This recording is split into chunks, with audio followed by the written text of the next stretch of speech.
What's up, everybody? Welcome to Guys Being Dudes podcast. We appreciate having you all on this blessed day. Hit the subscribe, like, visit the links below for all of our socials.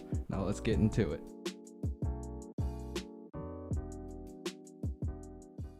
What's up, everybody? Welcome to the Guys Talking Sports podcast. We're back here on this great Thursday. We got a lot of news to cover. I'll let him go ahead and lead y'all into some of that. We got some NFL news coming. Hell yeah. We have some NFL extensions. We got some of the Anthony Joshua versus Francis Ngannou card. That's going to be good. I'm excited for that. We're saving the good shit for later, though. Stay tuned till the end, though. Parlay's out today. We're going to make y'all some dough. We're going to make y'all some cash. It's what I should be a professional. Well, I wouldn't go that far. I should be. I won thousands of dollars last year in total. If you look at my wins to loses. Never trust somebody in America pants. You should always trust someone in America pants. All right. Lead us in our first topic. What we got? What we got on the fucking schedule? Russell Wilson getting cut. And who do we think the next team's going to be? You want me to lead off on this one? I think I know what team he's going to. You go and kick us off. I'll kick off somewhere else. I think he's going to the Steelers. I think it makes the most sense. You got what? Kenny Pickett there. Kenny Pickett. Who the fuck is that guy? Speak up. Who the fuck is that guy? I honestly didn't. I liked Russell on the Broncos. I didn't think it was a bad team for him to be on. I liked it a lot. I think the issue wasn't necessarily the team, because you had weapons. You had Cortland Sutton, you had Jerry Jeudy, and you had Greg Dulcich, who was a very young tight end who came on later. I think they should have Sean Payton. And just how they fit. I think Sean Payton's a fantastic coach. But look at who he had. He had Drew Brees his whole career. Drew Brees ain't Russell Wilson. They play so different. Yeah.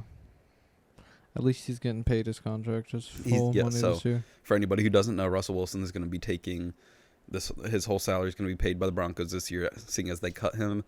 Any team he signs with, he'll be available to play for the league minimum, whether he does that or not, or he asks for more money, whether give me $8 million, give me some sort of just show me that you want me instead of a league minimum. That's what he's playing under. My personal prediction, I think he's going to the Steelers. I think that makes sense.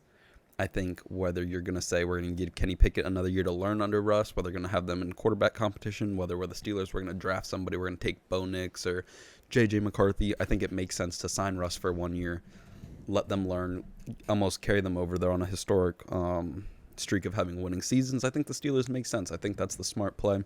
I think that's what they'll end up doing, and I don't hate their roster. I don't hate it. George Pickens, probably number 2 receiver realistically, but I mean, you have weapons there. You have a strong running game and a strong defense, so I think Russ can at least win more than he did in Denver. I think that's fair. I think that's fair too. I personally don't like George Pickens though. Why? Just on how he acts. He's a great receiver. He's a great receiver, but how he acts. Yeah, I agree. You got to clean up that act some. He very much has some of that Stephon Diggs in him. Yeah. But not Stephon Diggs. Definitely not. But I think other teams I could see Russ going to. I think the Raiders are possible. I don't think it will happen because of Antonio Pierce. I think he wants to lead off strong, hit a reset. You just had Jimmy Garoppolo. You can bring Russ in, but I mean, why do that? Unless you're gonna do what the Steelers are gonna do, just have him for a year and just bridge into your next guy with him, draft somebody. I could see that. Maybe the Raiders take Michael Penix, have him learn under Russell Wilson. Maybe we don't know what's gonna happen with Kirk Cousins in Minnesota yet. If he signs with the Falcons or the Steelers or whoever it may be, I could see the Vikings taking a Bo Nix, a Michael Penix, a J.J. McCarthy, and signing Russ to $3 million a year and having them learn under him for a year. Yeah. That's possible. But I mean, okay, let me ask you this. Is Russell Wilson a top 32 quarterback in the league still? Is he a starter? That's what I'm asking you. Yes. I think this next year, yes. I think, like what you said, I think they're going to have someone learn under him. But I think there's so many good quarterbacks out there that are just better than him. I mean, I can see him. So let's do a little thought exercise here. This is completely off script, but I want to do this. let's go by division. So let's start in the NFC South. Baker Mayfield, Russell Wilson. Baker. Desmond Ridder, Russell Wilson. Russell. Agree. Bryce Young or Russell Wilson. Russell Wilson. Okay. Yeah, but you think there's going to be so many other good quarterbacks that are coming out of this draft. Derek Carr, Russell Wilson. Derek Carr. I like Carr. Yes. So that's 2, and that's one of our shittier divisions. All right, Dak Prescott, Russell Wilson. Dak. Sam Howell or Russell Wilson. Sam Howell put up numbers this year. Yeah, I like Howell. I kind of like Howell. I think if anything, I'd call him even because of experience, but I'm going to take Howell because of age, because you do have to factor in age and contract. All right, so now you look, New York Giants, Daniel Jones or Russell Wilson. Damn near the same player. Daniel Jones less of an injury risk, and he doesn't call. Daniel Jones ain't asking for his own office. I'll take Danny Dimes. Yeah. I don't love him, but all right, Jalen Hurts or Russell Wilson. Hurts. Exactly. All right, let's step it up a little bit in quarterbacks, I guess. Jordan Love, who had a breakout. Love. Yep. Jared Goff. Goff. Justin Fields. Justin Fields. Kirk Cousins. Kirk. As we go through this, you start realizing what am I missing here? I said this is his last year. I think he's gonna get a starting job this year. Brock Purdy. Brock. I love Brock. Matt Stafford. Stafford. Geno Smith. I don't like Geno. I don't like Geno, but he replaced younger, Russ and had a better season than him. Yeah. So I'm gonna take Geno there. Yeah. And again, I'm factoring in the locker room. Russ is not good in the locker room. All right, Kyler Murray. So far, out of the whole NFC, 2 quarterbacks we take over. Yeah, but I'm saying, I think he'll have a spot this year. Okay, let's go to the AFC real quick. Josh Allen. Mac Jones. I'll take Russell. I'll take Russell, yeah. All right, so Aaron Rodgers. Tua. 3 so far, and we're all right.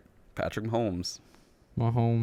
Burrow, Lamar. Then all right, go by division. So we stay. Okay, well, all I'm right. just saying everyone else is So basically. we have Patrick Mahomes over. We have all right. Well, this is one Aiden O'Connell. I'll take Russell Wilson over Aiden O'Connell. I like O'Connell. I don't. I like him. I think he gets a little more experience. He can be something.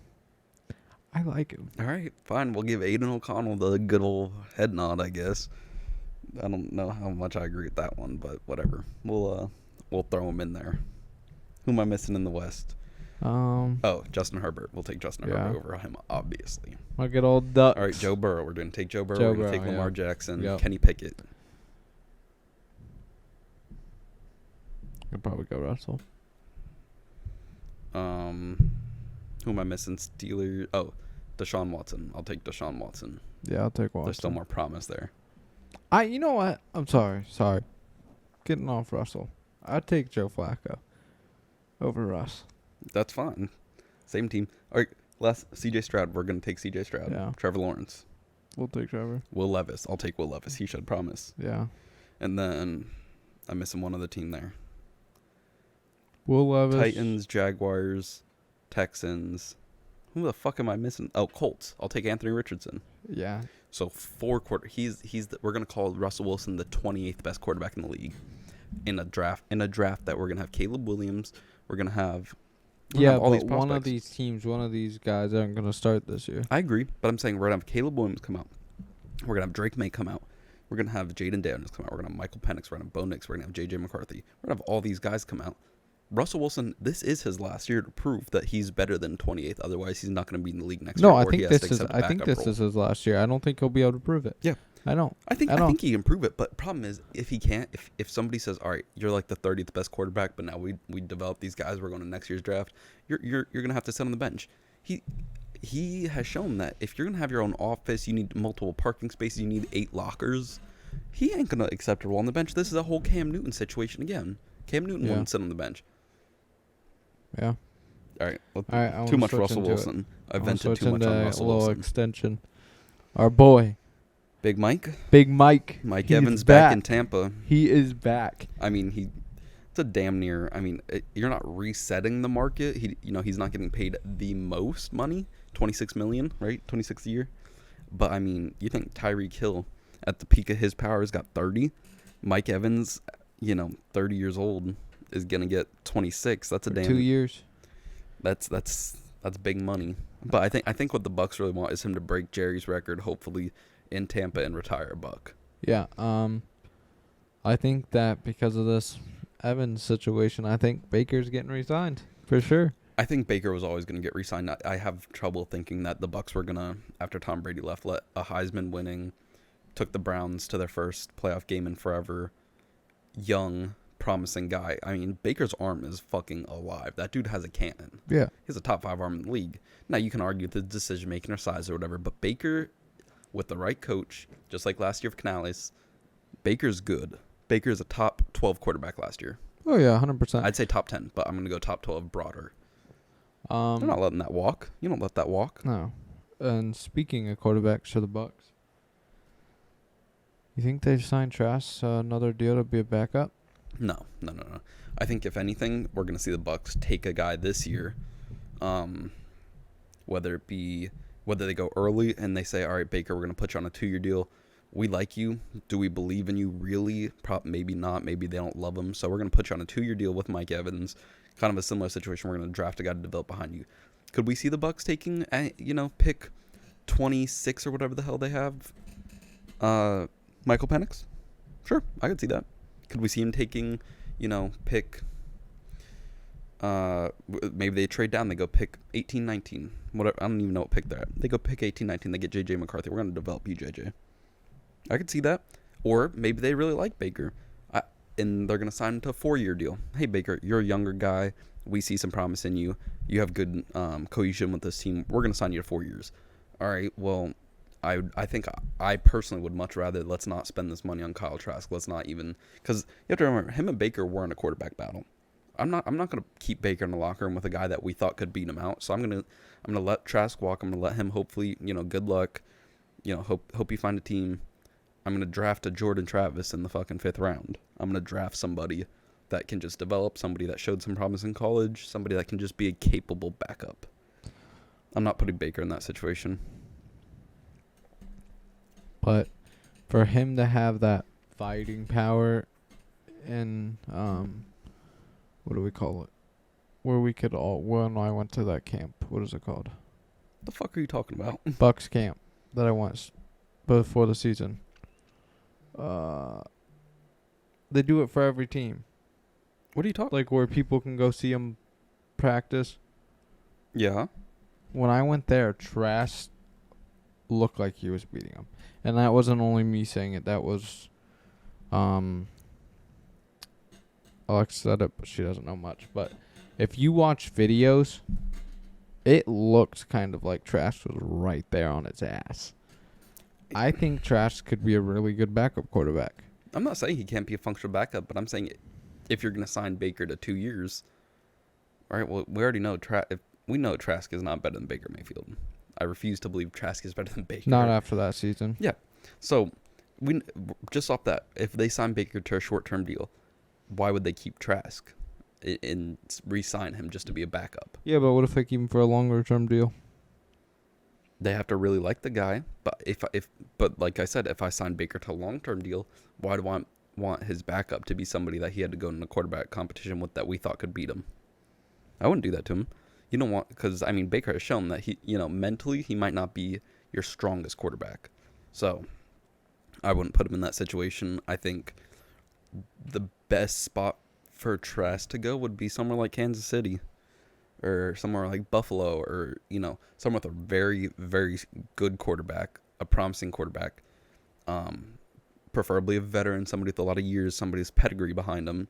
And I want Trask to just be able to develop, and maybe he has some Geno Smith where he finally gets a chance and he proves that he has learned, he has developed some skills, he's developed more, because, I mean, a lot of his problem was ball placement. He wasn't placing the ball well in training camp. So I think if you can learn that, maybe you have a chance at a Geno Smith type of career resurrection. I think that's his best outcome. But I didn't like that pick, taking Kyle Trask in the 2nd round just because he was a Florida native. That was a dumb pick by the Bucks. You have Tom Brady on the roster. You do, I think, and after what Tom Brady said too. Tom Brady said that, forget the exact words, something along the lines of Kyle Trask should be my replacement. He's like me in some type of way or something like that. I don't remember exact words. I think that says something. For Tom Brady to come out and say, hey, I like this guy. I want him to replace me. I mean, You're talking about the GOAT himself. yeah, but we're also talking about, this interview happened. Well, you're going to support your teammate. You're not going to sit there and be like, no, we need to go get somebody else after I leave. You're not going to do that to your teammate. So, I mean, how much I put into that? Probably not much. I'm not saying Kyle Trask can't play. I'm just saying I don't think Kyle Trask is going to be a starter. Flip the roles a little bit. We can go to another star player. Who we got now? I want to go up to Saquon. Where do you think he lands? Where do you think he's going? So Saquon Barkley not getting franchise tagged by the Giants. I'm going to assume after the conflict last year, he's not going back to the Giants. I think you have to look at a team where you need to develop a run game where you've struggled, and that normally consists of not a team with a Patrick Mahomes, Josh Allen, where they can carry that. You want to help a rookie out, or you want to help a younger player out that really needs it. So my first thought was, all right, what's Indianapolis' deal? Okay, well, they actually signed Jonathan Taylor after that whole debacle last year. That's out of the question. Anthony Richardson's going to be fine. So then I looked at our most promising prospect as of right now, not including this year's draft, C.J. Stroud. What did C.J. Stroud have this last year? He had Nico Collins on offense. He did not have a very good running game, and they still made the playoffs. So Tank Dell's going to come back from injury. Nico Collins is going to come back. You'd assume they're going to get him a little more help with pass catchers, whether it be keeping Dalton Schultz, draft somebody, sign somebody, trade for somebody, whatever it is. So I think the Houston Texans is the perfect spot for Saquon.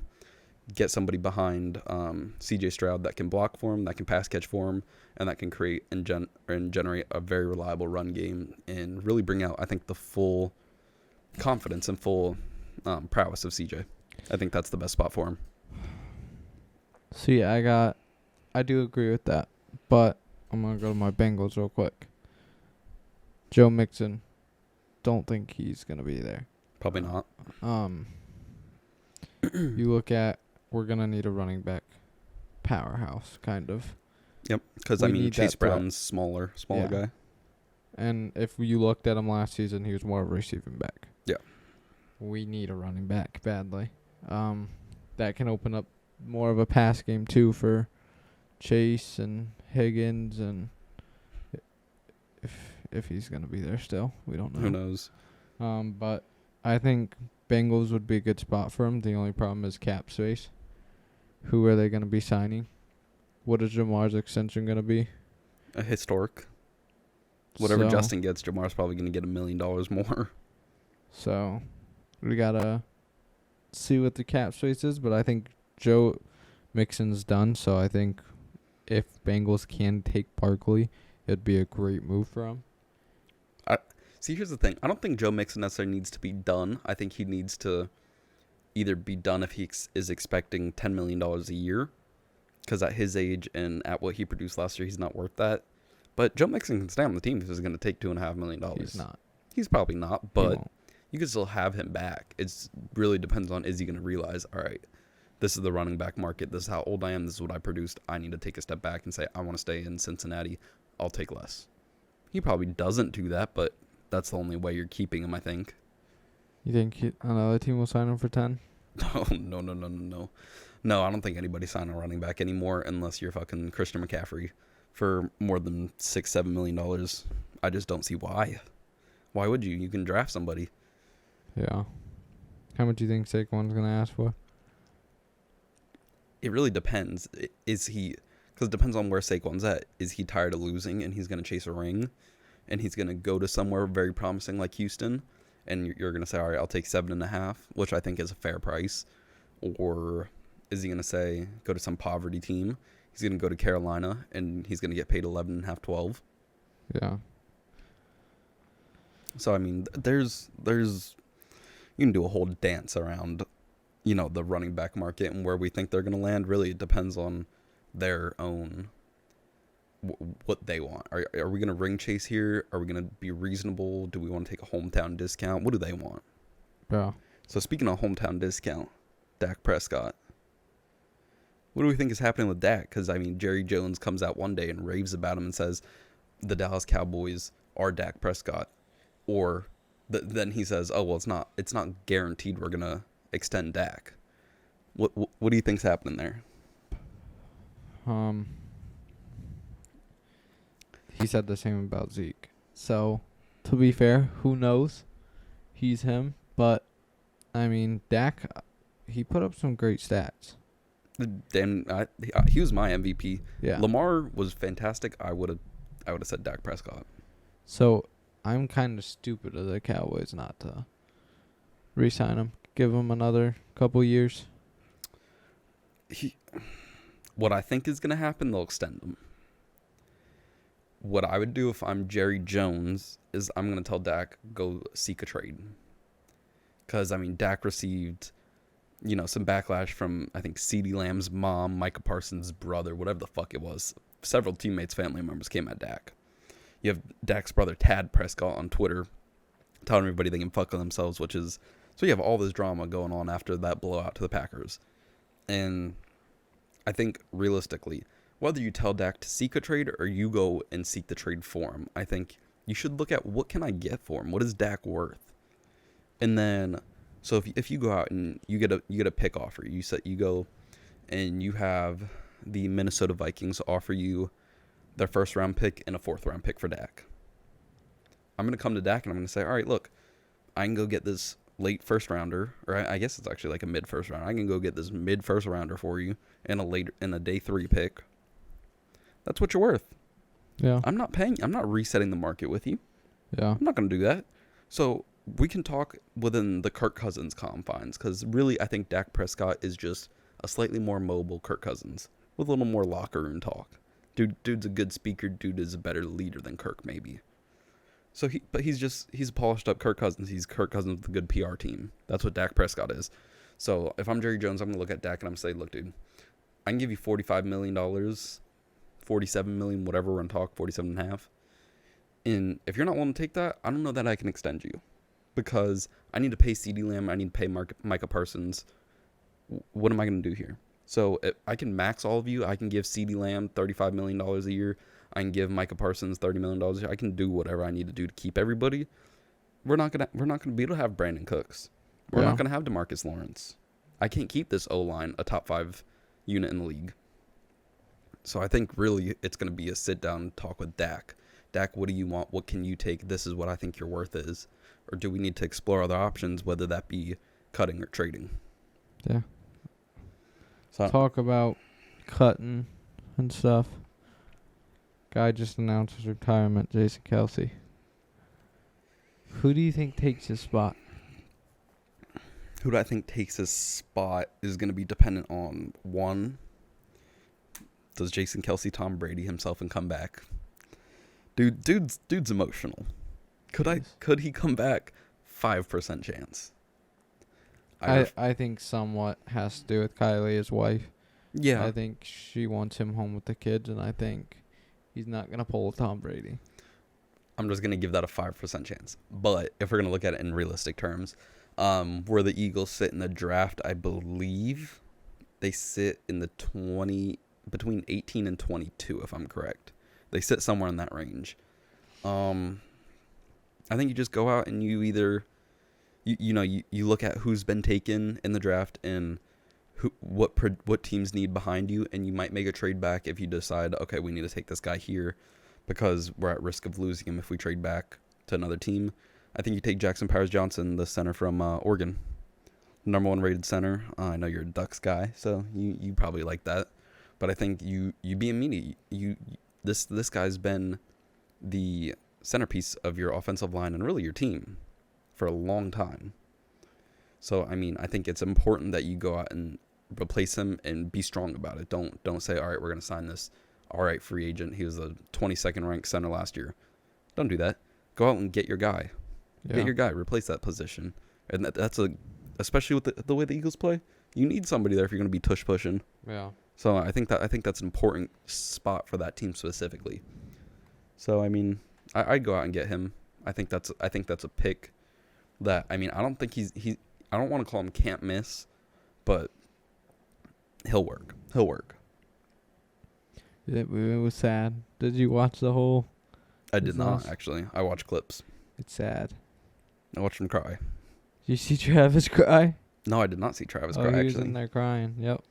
He missed Taylor Swift's tour to be there for his brother. Hell yeah. I mean, that's the amount of hate he'd get if he didn't. It's Travis. Who knows? All right. Still, I want to jump to another sport real quick. we're jumping. All right. Let's get I bouncy. want to get to the predictions of the Ngannou Joshua fight. Can you say his name one more time? Leave me alone. Ngannou. All right.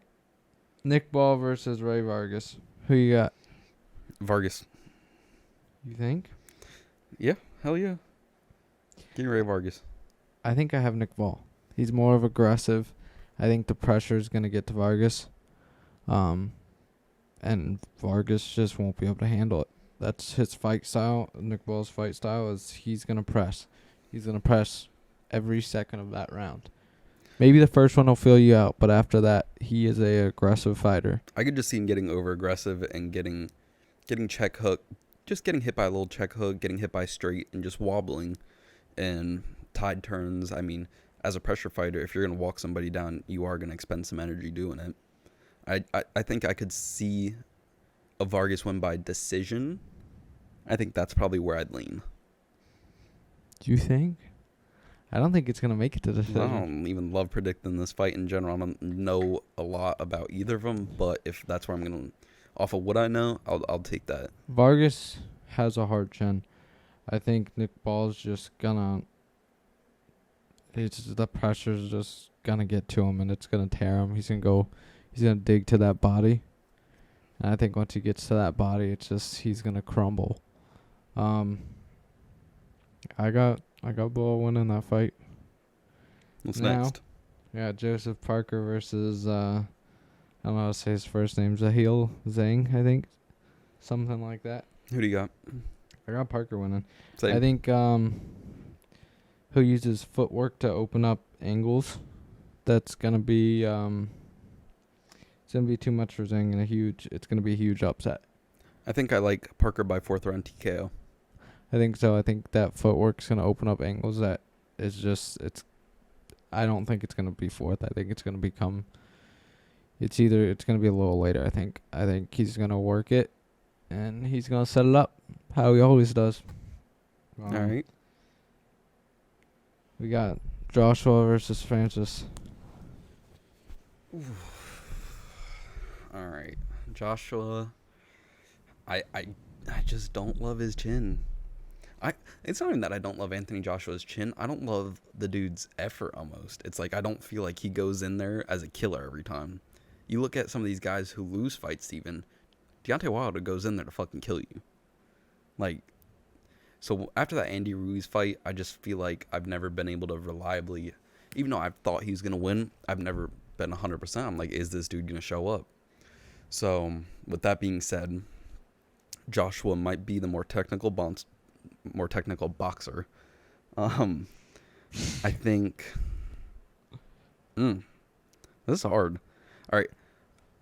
You have technical boxing, let's put that with Anthony Joshua, but you have power, let's give that to Ngannou. Who do I think is going to show up to that fight? I'm going to take Francis Ngannou. I think he's going to be pissed off from that Tyson Fury loss. I think he's going to walk him down. I don't think that Anthony Joshua is really going to have the balls to step in there and walk Francis down and make him counter strike. So, give me Francis Ngannou, 2nd round knockout. I got Francis too. I think after that Tyson Fury fight, Francis showed a lot. I think Anthony Joshua getting knocked out by Andy. I just see a huge upset again. I think, like you said, he's going to be pissed off about the Fury fight. And I just think he's going to work him. So I got Francis. Now, it's a good time. I got a 14-1 parlay. Hey, before you do that, give us what round you got Francis in. 3. Round 3? You think he puts him out cold or TKO? I think he puts him out cold. Like cold. Yeah. Like it's going to be nasty. You know how like there's memes? It's going to be a meme. Put him in the shadow realm. Yep. Fucking Jorge Masvidal, Ben Askren type out. Yep. All right. Give us that bet. I'll shut the fuck up. This ain't my... It's alright. It's 14-1 I'll odds. sit here and drink my damn Starbucks. I got Nick Ball minus 195. I got Joseph Parker plus 185. I got Francis plus 260. Plus 260. It's a crazy line. Yeah. So I'm putting up 50 on it. It's gonna win me 726. Pretty confident in it. Give it to him one more time. Give it to him one more time. I got Nick Ball minus 195. Yes. I got Joseph Parker plus 185 and Francis plus 260. It's a 14-1 parlay, putting up 50 to win 726. All right, there you go. $50 To win 700. Give me a big old net. Oh, Seven.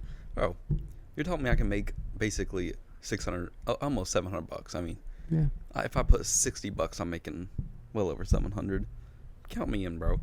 Count me in. You better make these folks some money. I will. These You are better make these these are. folks some cash. There's some other fights that I liked on the card. They're just not.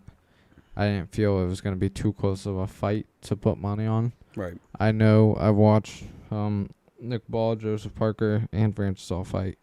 I know what they're capable of, and I know Parker has a heavy hand. That was the only one that was like a little iffy to me, but I know he has a heavy hand, and the way he can open it up and set up angles is just unbelievable. All right, so let me ask you this. What is Anthony Joshua? All right, let's go scenario by scenario. If Anthony Joshua wins, who does he fight next? There's been talk about Wilder. There's always another Ruiz rematch. There's a Francis rematch. I think it'd probably be Wilder. I think Francis. I hope he gets back that Tyson fight. I really do. I think he can get him. I think this one more fight experience, because it was, boy, oh boy, it was closer than I thought it would close.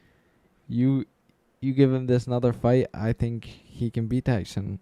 And I think he's going to call him back out because he's pissed and he wants that rematch. Yeah. I think if Anthony Joshua wins, I think you don't want to step up immediately to another world championship fight. I think you want to go, I think Deontay Wilder. If you're Anthony Joshua, I want to fight Deontay Wilder. I want to put him on skates, and then I want to go fight Fury. Who you got in that fight, if that would happen? Joshua Wilder? I'll take... If he shows that he can beat Ngannou, who I think hits harder than Deontay Wilder, I'll take Anthony Joshua. Now, if Francis Ngannou, it's holy shit, guys! I think I had an aneurysm. Damn, it was a Starbucks. The Starbucks Oh, thing yeah. got you. Oh yeah, that shit got me, boy. All right, no. If Francis Ngannou can beat Anthony Joshua, I want to see Francis Ngannou immediately go take the winner of Fury Usyk. I want to see him because I think Usyk is much smaller. He's an easier target to hit compared to Tyson Fury, who's huge. He's the only one who's gonna stack up with Ngannou. So I'd immediately take Ngannou to beat Usyk. Now, if Ngannou gets that fight again with Fury, assuming Fury beats Alexander Usyk, I think I'd take Fury again. I thought he'd win last time a lot closer than I thought. I think he doesn't underestimate him. And I think he probably he either drops him and maybe wins a very lopsided decision, or I could see him TKOing him. But I think if you're Francis Ngannou, you're targeting the Tyson Fury rematch. I agree. Yeah. I think that's what makes sense for him. And I think because I've seen some press conferences and he is not happy about it. He wants it. Now, I have a completely off-topic question, not to catch you off guard. The fuck is happening with Ryan Garcia? He's losing his mind. All right, now, Hollywood don't come kill me, but we know Hollywood's not all nice people. You don't have to answer, but I do wonder if any of what he said is true. Generally, CIA, if you're watching, please don't come after me. But generally, what of Ryan Garcia is, because clearly he's mentally not all there. He just put out a tweet today about world can hold me to it, and then all these things he's gonna do every day in his training with Devin Haney. His voice sounds raspy all of a sudden. He literally seems like he's on coke. But I mean, we've heard stories come out about Hollywood, especially recently, and what goes on there. And, you know, tied into some of the Jeffrey Epstein shit. I don't know if Ryan Garcia's telling the truth, if anything actually happened to him, but I mean, it's sad to see such a promising young dude go through shit like this. I'll talk about this real quick. I think after his loss, he had a huge mental just crash, which happens to people. It does. I think he's just a little lost right now. Calling out Jake Paul, what the fuck is that gonna do for him? Calling out Sean to go fight in the UFC, what type of fucking shit is that? I love Ryan. I'm a huge fan of him. I think that loss hurt him really bad mentally, and I think he hasn't recovered, and I think he should have taken longer. I don't think he's going to come in this fight ready. I don't think mental-wise, he's not there. And to go into this fight like he is now, it is absolutely stupid of him. I think his best bet was to wait a little bit longer, get his shit together, recoup, be like, all right, because his confidence doesn't even seem all the way there. Yeah. So take your time. This is your sport. You're going to be back. You've been doing this for your whole life. Controversial or not, I fucking believe him. I believe him. Maybe not to the degree he's saying. I think some shit happened to him. What did he say happened to him? I don't know exactly what said he. Well, I'm going to not tell you with the words he used, but he was allegedly... Do you know what the Bohemian Grove is in California? So allegedly, it is a spot where the elites go to do some not good rituals and things with kids. Very Jeffrey Epstein type of stuff. And, Ryan Garcia is very Christian. He's very outspoken. Yeah. He's very much not in with the Hollywood elites. He said that he was taken there and tied down and forced to watch stuff happen to kids by these elites. And I could see that. So while I definitely think he could be on an absolute mental breakdown, could I believe something happened to him or that something was threatened and, he's just mentally does not give a fuck and he's going to release everything he knows? I don't know. I don't think he's completely insane to make shit up like that. So I think something definitely happened, whether it's that exactly, I don't know. But with everything that's happening in the world right now, dude, I kind of believe that something happened. Something definitely could have happened, and I'm not saying that it couldn't have. I feel like, how do I put this? I think it was more of, I don't think it actually happened to him. I think it was threatened. And I think because he's already mentally, out of it, Yeah. he's like we've talked about earlier with some other people, he actually believes that it happened to him. It happens to people that are mentally not there. I think the kid, he's so young. He's such a promising prospect. Going into the fight with Tank. I thought he was going to beat him. I thought Ryan was going to beat Tank. I think, everything building up to that, being told you're the best, all that, as such a young kid, as spiritual as he is, he walks out to Oceans, a very religious song. He probably felt so unbeatable, and then to get beaten, it probably tanks your confidence. Tanks. So I feel like he was probably coming from a bad headspace. I think he might have got himself into some shit with some people, and something probably happened to him, and he's coming out and trying to share what he thinks he knows. It doesn't have to be true, but do I think he probably at minimum thinks that is absolutely true? Yeah. Yeah. I don't think he's going to come out and bullshit about something like that as serious as that. Yeah. So, I mean, we got anything else on the slate? Nope. Just No, short little talk today. Just some updates. Should I say it one more time so they know? Give it to him. He's trying to make y'all some cash. Trying to make y'all some cash. So lock in. These will be going on all football season, NBA playoffs, or finals and stuff. All the fights. 14-1 odds. Nick Ball -195. Joseph Parker +185. Francis +260. I'm putting 50 down to win 726. I might go a little deeper and put 100 in because I'm pretty fucking confident. So if y'all want a bag, Get the bag. get the bag. UFC 300 our parlay will be out You got tomorrow. Yep. UFC 300 talk is going to come out Friday. Leading up to that Saturday, we'll have some clips coming out for you guys. Some last thoughts, some last predictions. Remember, we stream fights live. Catch us Friday. What is it? Around that card's long, dude. That card's long. It starts at 1, but the fight's at 6. Expect a stream around 3 o'clock Eastern time on Friday. We're going to be live streaming the fights. Our reactions will have live updates going out on all our social medias. Come Saturday, 10 o'clock is the start of UFC 299. We're going to be live streaming that. Come check that out. We'll have back on the YouTube channel Friday. Our picks predictions Saturday. Come check out the live stream. We're going to be bringing y'all all that content, all that information you can possibly get. Anything else from you? Nope. Nope. All right, we're wrapping it up. Y'all appreciate y'all joining. Have a blessed one. See you the next time.